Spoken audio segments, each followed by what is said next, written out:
Deposits. Now, under this chapter, let us understand the various. We have already studied the meaning of the term deposits. Now, let us understand the various terms and conditions when deposits have to be accepted. The amount of deposits. Companies as such work on the guidelines given by RBI, SEBI, and also the Companies Act. Based on that, the terms and conditions related to amount of deposits to be accepted are also decided. Private companies. Private companies wherein there are not more than 200 shareholders. Such companies cannot accept more than 100% of the aggregate of paid up share capital and free reserves. But they can accept only if specified in the Companies Act. Therefore, the aggregate of paid up share capital and free reserves, whatever will be the amount, they can accept up to 100% of it. Public company other than eligible companies. Such companies can accept not more than 35% of the aggregate of the paid up share capital and free reserves of the company.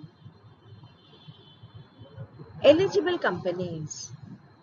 Eligible companies can accept from the members not more than 10% of the aggregate of paid up share capital and free reserves.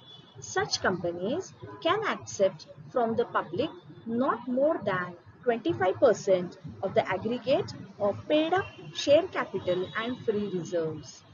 That means in total, eligible companies can accept 35%, but 10% only from the members and 25% only from the public. So this has to be the aggregate of the paid up of share capital and the free reserves of the company. Let us now understand the amount of deposits. The next term and condition for acceptance of deposits. Period and tenure of deposits. The maximum period and the minimum period for acceptance of deposits is 36 months to 6 months.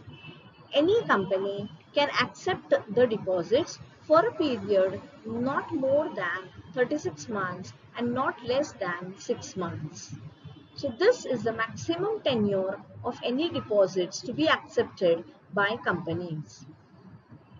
It can accept deposits payable before 6 months or short-term loans but not before 3 months. Such deposits, the amount should not be more than 10% of the aggregate of paid up share capital and free reserves. Therefore, companies can accept deposits for a period of less than 6 months but not repayable before 3 months. Companies can also make premature repayments at the request of the depositor. Therefore, if the depositor wishes that his deposits should be repaid back, then these deposits can be accepted before the date of repayment. Interest will be calculated as per and given to the depositor.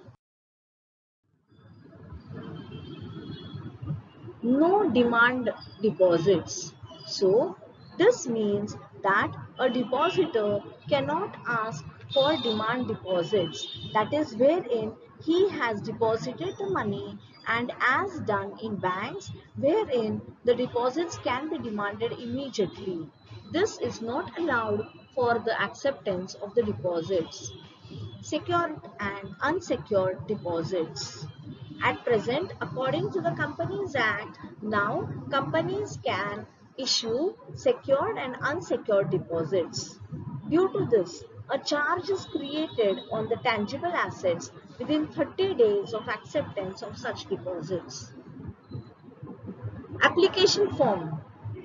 An application form has to be filled up by the investor, and in this application form the investor has to give out all the details as mentioned under the Companies Act.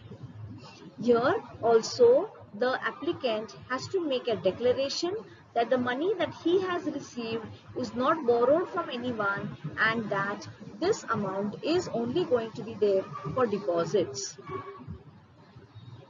Joint names.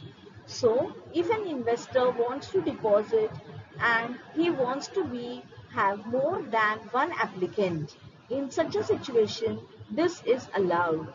But there cannot be more than 3 persons to the acceptance of such deposits.